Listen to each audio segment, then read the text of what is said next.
Welcome to the Process Podcast. From new agent to broker owner.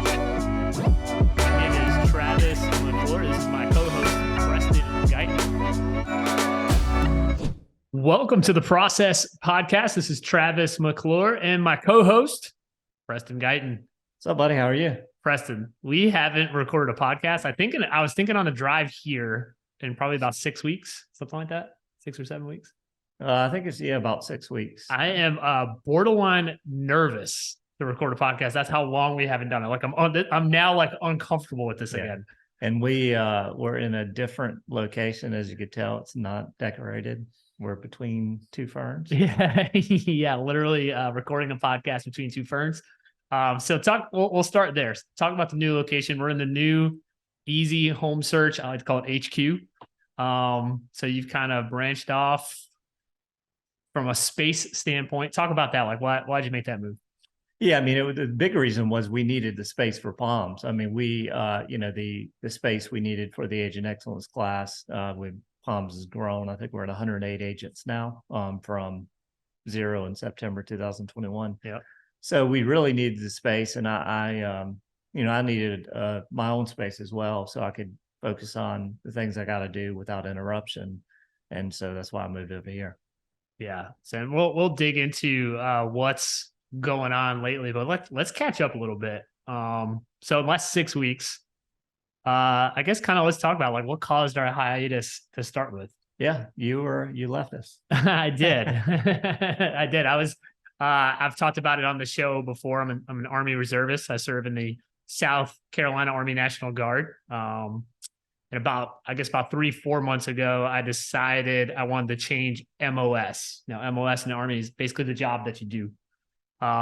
You know me, Preston. I always like to challenge myself and do hard things. I was in a human resources role when I initially re-enlisted, and it just wasn't enough for me. And the unit I'm in had a need for mortar infantry, mortarmen. And so I told them I would do that. I'd apply my skill set for the Army there. And they said, well, congratulations. We're going to send you to a 3-week school to get trained up on that. So I was up at Fort Pickett, Virginia for 3 weeks. Did you blow anything up? Oh, my God. We blew up all sorts of stuff. It was very cool. Fort Pickett actually changed names while I was there. It's one of the 9 Army installations that's going to change names this year. I think it's the first of the 9. It's now Fort Barfoot. He's a Virginia National Guard soldier who won the Medal of Honor. So they renamed the post for him. It was kind of interesting. So that happened on a Friday. So Thursday, there's Fort Pickett signs everywhere. Basically, Friday, they had this big ceremony. When you woke up like Friday morning, all the Fort Pickett signs were gone. Everything was Fort Barfoot. So how they did that quickly is pretty impressive. But yeah, very cool school. The school, it was called an MOST school, so MOS Transition. All the 10 guys that initially entered that class with me, it was all male. It is open to females, but that class just happened to be all male. It's an infantry class. Were either prior service or had to serve before, so they're like me, just transitioning to a new MOS. So it started with 10, we graduated 8.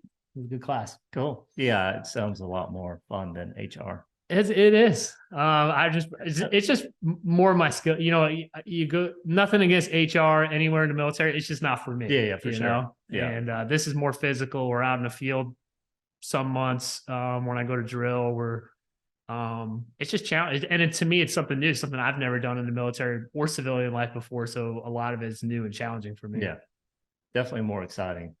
Yeah, it is until you get shipped to the Ukraine or wherever else. But you know, that's part of service, right? Yeah. So talk about you, man. What have you been up to in the last 6 weeks? So I felt like I didn't see you for like a month. And then of course now we're in different offices, so I don't talk to you a whole lot anymore. It's so part of it's I was moving into this office for about, I think 2 weeks. I had to be painted, had to be cleaned up and moving, furniture setting up and all that. So I probably worked on that for about 2 weeks, still worked, but also had to, so I was working from home a lot. Just got back from Vegas, went out there for an event John Cheplack had at his house, a mastermind of about 40 people there. just been working on EZ Homesearch and, working on Palms Realty stuff and, just continuing on. Oh, go ahead. And EZ Homesearch, we are launching beta this Friday. Talk about that. So there's a new version of your website rolling out, of the EZ Homesearch website rolling out. So talk to that. Like first of all, why is there a new version of it? It's on Sierra. It was built on Sierra Interactive platform, which is a real estate website platform for brokerages and agents and team members and everything else across the country. And the amount of traffic we generate, one, I wanted to, without getting too technical, you can't commingle the MLSs within Sierra Interactive. So you can't get a one search bar and say search for homes in Florida and also search for homes in South Carolina. So with the new site, you'll be able to get a one search bar. You could search for homes in Florence. You could search for homes in Myrtle Beach. You could search for homes in Jacksonville, Florida. So that's a big reason. Also, with the amount of traffic we generate and the amount of, it just made sense to build something I own. Like I own the website, with Sierra, the domain name, but I don't actually own the software. Gotcha. So with the new site rolling out, I actually own the software, I own the platform. It's built totally custom. When we roll out MLSs, it'll happen a lot faster. So like right now, this week, I submitted for 10 different MLSs. So we're getting 10 different MLSs approved in Florida, Georgia, and Virginia. So owning the software, and that's a big deal. Does that make the website, and we're talking website, we're talking the consumer facing side of it. Does that make it more customizable for you if you want to add features and things like that?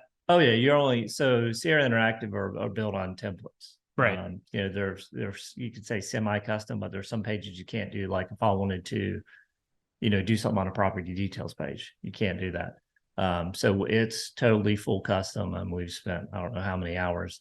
So a lot of the things we're doing and we're implementing with AI, we're implementing a lot of cool things that have actually changed in the last 3 months. So we're launching it, but it's always going to change. Like we're already talking about phase 2 and phase 3, and we haven't even launched phase 1 yet. So once it does launch, it's like tech. I mean, you never really stop updating. If you stop updating, you're way behind. So, we'll roll out some other features in June, July, and August as well. It sounds like it also increases your ability to, I use the word tinker, like kind of tinker with it and add and experiment and things like that. Oh yeah. Yeah. I mean, with SEO too, there's a lot of things we could do that will help it show up in more search, and add, just with a bunch of different things. Like, this podcast is a big part of it now. Like we just could kind of just build it on one page, but now we're going to be able to pull through feed, have like videos of the podcast on different pages. If we're talking about one market, or say we have people in a different market we interview, we could actually have that podcast pull for that city or that area that they're in. So it shows up, it shows up where they can go listen to it or read the blog that's associated with it as well. Let me ask you this. A lot of agents listen to this, and a lot of our agents listen to this. How does it affect we're talking a lot about the consumer facing side of the website. What about the agent facing side? That whole piece of it, how is that going to change once that rolls out? Yeah. So right now agents log in, Palms agents log in, but there's actually not going to be a login anymore. So what's the big thing that's different. And this is one of the big reasons that I totally didn't talk about. We're going to be able, so if you're a partner agent with EZ Homesearch, say you're in Florence or Charleston or Columbia, wherever, whenever a lead comes in and they're in the county that you want to receive leads from, instead of them coming into EZ Homesearch, you have to go in there and get the information. They're actually going to be delivered directly to your CRM. So whether you're using Follow Up Boss or, Sierra Interactive is a CRM, or all the other ones out there, we'll be delivering them directly to the CRM you're using. And the good part about that is an agent, say you receive a lead and you're still getting leads from EZ Homesearch, say 8 months from now. If that inquiry comes back in and inquires on another property, and what we're going to do is the system is actually going to look for that customer ID, and they're going to look and make sure that customer ID is not tagged to an agent. If it is, then that inquiry is going to go to the agent that received the lead. So there's no duplication or reselling of leads or, of all that. So they're going to get a one person. As long as that agent's still in the system, they're going to get that inquiry as well. What if they look, just random sidebar question, like what if they look in another MLS? Like I know a lot of times here people are looking in North Carolina, South Carolina, Florida. What if they then decide, hey, we're going to go look down in Florida and someone in Florida is getting EZ Homesearch leads? Yeah, I mean they would be assigned to whatever county that is. So Gotcha. if there's a if there's an agent that's in Florida in that county, they'd be associated with that person. Gotcha. Okay. I feel like we wouldn't have a podcast episode. I'm going to jump around a little bit if we didn't talk about running. How's your run life been going, dude? Yeah, my April run life, I probably only ran about 30 miles. The big reason because of that is I actually the end of March, like March 30th, I tried to run too fast and I pulled my groin again. You were doing a lot of miles too, weren't you? Doing like a 5K a day too? Yeah, I was. A lot of volume. So when the 28th, 29th, when I did it, I was up to like 85 miles for the month. Yeah. 90 miles, somewhere right around there. And just, it was one of those cold mornings and I took off too fast. And I was, my first mile, like I was running like an 8-minute pace and it just popped. Yeah. And when it happens, it wasn't really bad where it bruised, but it was bad enough to where like I had to start walking. And then, I was like, okay, it's kind of went away. And then I started jogging. I'm like, nope. So that laid me up for about 2 weeks. Mm-hmm. So in May, I'm starting, I feel good now. Yeah. So I feel good running now, but it wasn't a good month for sure. All right, a little bounce back month. You going to run any of the fall half marathons or marathons this year? Yeah, I'm going to do the half we did last year. Yep, the Myrtle Beach Mini. Yeah, yeah, it's one of my favorites. It's good, and two, like I don't know, my body just doesn't like running in the cold. It is hard. Like this time of year to me is perfect because the summer gets. I don't like the heat. I actually take the cold over like, when I'm doing a long run. To me, it's like it's a pain to like try and figure out how I'm going to stay hydrated and stuff like that. Like right now, the 55 to 65, that's like the perfect window to get a bunch of miles in. But, yeah, I like. I'd rather run in the summer. Yeah, I'll take off at 5:30 in the morning, and you got to. Once that sun comes up here, it's like you're toast. Yeah, but it's I'm looking forward to it. I've been listening to audiobooks, but that's that's the time when I listen to a lot of them was when I run. What are you listening to right now? That's actually one of my questions I had for you. I just had a brain. I just started a new one. Which one? I just finished Cameron Haynes again. Yeah, I actually listened to that one a second time too. Yeah, what was the one I keep hammering? Which one I just started? I've been jumping around. That's what I'm saying. I haven't been listening to as much, but the one I just started was it's the writer of Relentless. What is this new book called? I'll think about it. Relentless. That's the guy who was the trainer to Kobe Bryant. That who wrote Relentless? Yeah. Okay. Some Scott. I can't think of his name either. We'll have to put it in the show notes. Yeah. But yeah. I'm listening to it's like very deep book. I'd recommend it, but it definitely it's a long book and it's one of those ones that challenges the way you think about your life. It's deep. Like if you're not in the mood to get like emotionally deep, I wouldn't listen to it. It's called Life is in the Transitions. And I don't know the author off the top of my head. It's an audiobook I've been listening to a lot of run, but it's all about like essentially it's like things we talk about. Like life is never linear. Like it's never like, hey, I plan to do this and then this is gonna happen and this is gonna happen. Like life happens around like things happen, right? That disrupt that pattern. And it talks about that's when you actually like grow as a human being. It's like when those things happen, that's where you actually live life. And and essentially premise of the book is just accepting that like life is not linear. Yeah. And it's definitely a deep listen. I'd recommend it. You listen to that when you're running? In the car and running, yeah. I'm funny. Like I like to listen to audio when I run. I do like what I call long, easy runs where I'm just running at one pace. If I'm doing speed work or track work, I like to have music on. Yeah. I the one I did listen to is Building a Brand Story. I just finished that one as well. I listened to half of that and I hopped onto something else and I just actually finished that one before I jumped on this one. So that was a good one. Yeah. I'm at the end of a book. So and I have like credits built up because this book has been so long. So it's taken me like over a month to get through this book. So I'm looking forward to getting something else. Running for me, I'm running a marathon in like a week. Yeah. Yeah. That's going to be fun. Where's that at? Lincoln, Nebraska. That's right. It's actually a pretty popular marathon out that way. Something I'm running for and with the Army. The Army sponsors the marathon, so it's like a recruiting event for them. So they send runners from every state. So you go out there and like represent your state. States, so all 54 states and territories.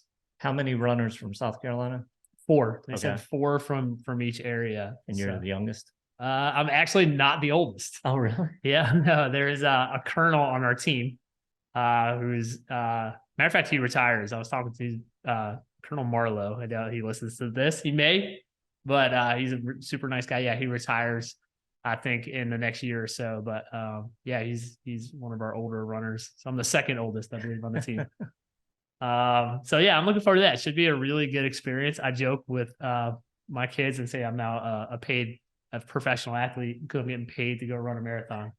So, but there's cash. You were saying too, it's getting easier for you to run the longer days. Yeah, you're like anything else. Anything you challenge yourself to do, your body starts to adapt, right? And think about yourself and your run journey or anything else you do. But like 10 miles used to seem like so hard. After a while, running 10 miles doesn't hurt, right? No. And 20 miles, I'll say, like the first few times you hit like a 20-mile run, like you're super dehydrated after, you have like this brain fog. I used to get really nauseous afterwards. Like it just messes with your body to be engaged in an activity for 3 hours, right? Yeah. And like the last few long runs I did, I kind of finished up, rehydrated, and I was like, wow, I feel normal. I'm actually able to like function. You know what I mean? Where I can remember the first time I ran like a 20-mile training run, I was like, oh God, like I'm useless the rest of the day. Yeah, sure. And that's gone away, which makes me feel good going into this marathon. So what's the weather there? So the race forecast, we're about 9 or 10 days out, right? So it's a little far. At race time, it's supposed to be 55 and then get up into the mid 60s. So it'll be, in my opinion, perfect running weather. Sounds really good. Yep. So talk about the Chet Black Mastermind. You just came home from that this past weekend. That was out in Las Vegas at John Chet Black's house. Yes. It's pretty cool that he hosts it there. Looks like just from looking at it on social media, looks like a great room of leaders, thinkers, people doing a lot of stuff in the real estate industry. What were some of your takeaways there? Yeah, I mean, it was crazy. In that room, there was, and it's been shared on social media, there was over 25,000 transactions over the last year. Yeah. What did John? 40 people in that room. Did at least 500? Is that what it is? So yeah, he asked the question of this 40 people in the room, how many of them, have a team or a company have done over 500 transactions over the last 12 months, and 28 hands went up. Yeah. But yeah, the total transactions was right over 25,000. Wow. That's there was a couple, Sammy Knight was in there. I think he did, his companies did 2,500, 3,000 transactions like the last 12 months. So there was that, and then there was some smaller teams that are 300, 400, 500 transactions, and they're running, say, a 10-person team or whatever it is. So there was, it was a good room to be in. And what's great about that room, it gives you, what's going on across the country, because everybody in there was in different areas from different places all over North America. So it wasn't just the United States. And it was interesting hearing, the challenges, the things going on, and it shows you like the total differences in markets across the country. Yeah. Like how severely, one could be doing really good and other ones are struggling. So it's definitely not, a level playing field. Yeah. As far as real estate goes, anyway. Yeah. Our market, I think we're a little bit fortunate.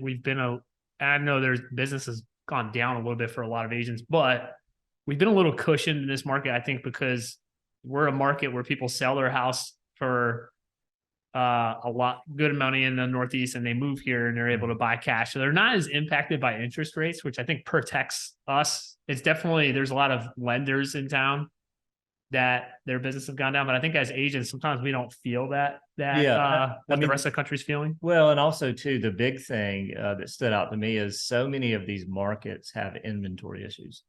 And for us in Myrtle Beach, which is crazy to think about, we're the #1 home building destination in the country right now. When you say inventory issues, like they still don't have enough inventory? No, oh, wow. No. And if you pull it away, like if you peel it back and pull away the new construction homes in our area, we'd have inventory challenges as well. I guess you're right. Because people are hesitant to sell because, hey, I don't know what my next move is. Well, the interest rates, the price of homes being more. So not only you're going to sell your house for, you might be at a 3% rate, and now you're going to pay more money. Yeah. And then you're going to be at a 6 or 7% rate, whatever the rate is.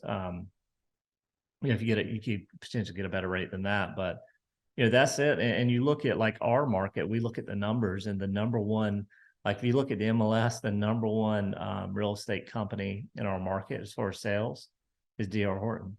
And it's not even close. Yeah. They're probably 30% ahead of any other company. It's just, and I'm looking at single offices, right? If you take one brand and add, some of the companies that have multiple offices, those together, they're ahead, but not by much. I mean, just for the year alone, D.R. Horton is over 225 million in sales. Yeah.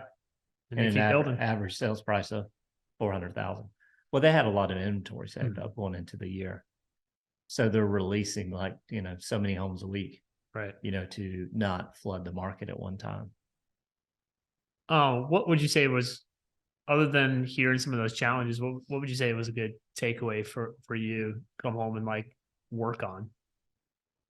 I mean, really just continue to do what we're doing. That's the biggest thing that stood out to me. The teams that struggled are struggling the most. And there's not many in that room that are struggling. Yeah. If any. But the teams that aren't doing as good as they were the ones that have not been recruiting and haven't been growing. That's really the common denominator when you look at the teams that are doing well and the ones that aren't doing well. There was a significant amount of agent growth in the ones that are doing well. So, yeah. And that's one of the things that stood out to me the most was that. And then also the amount of teams that still have not started recruiting and doing those things. Or prioritizing it. Yeah. Like actually having a position for it, and having somebody that's responsible for it. And that's all they're responsible for. But yeah, that was really it. I mean, there wasn't any like, anything that like stood out. And I was like, oh, I have to do that. I mean, it's more just reinforcing what we're already doing. Yeah, it's funny you say that because I was always taught like the point of attending a mastermind is not to learn new information, is to reinforce. Oh, yeah. Am I working on the right things or am I not? And it sounds like you literally said that, like, hey, reinforced, we're pointed, the ship is pointed in the right direction. Yeah, for sure. Good.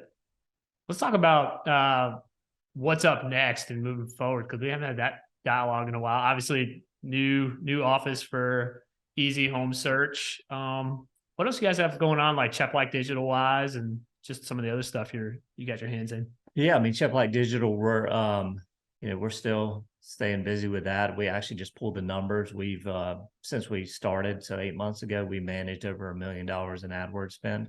Have generated 97,000 opportunities for teams across the country.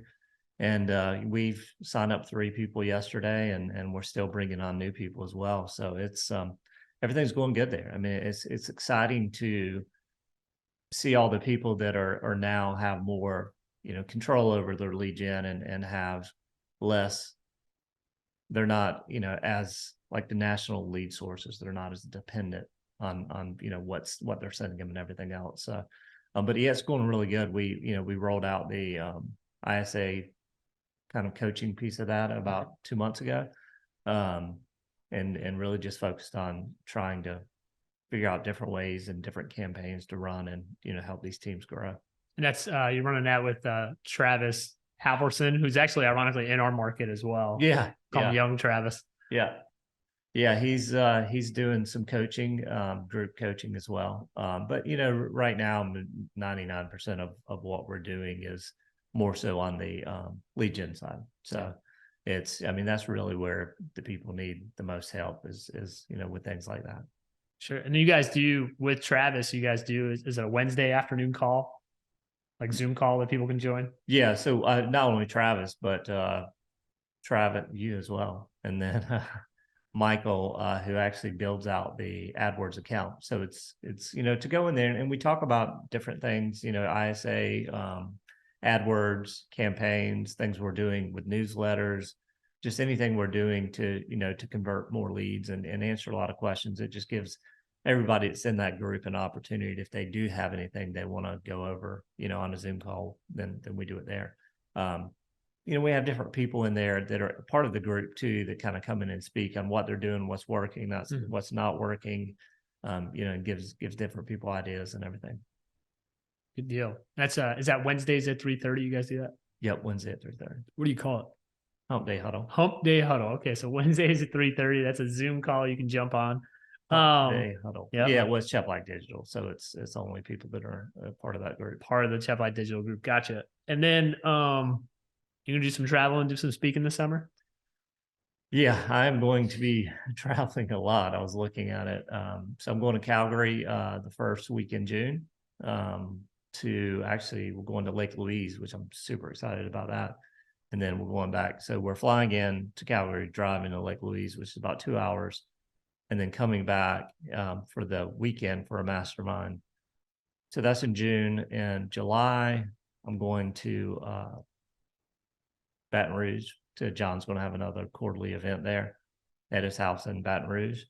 In September, Lake Tahoe, FubCon, and I think there's something else in there. So I think August is the only month right now I'm not traveling.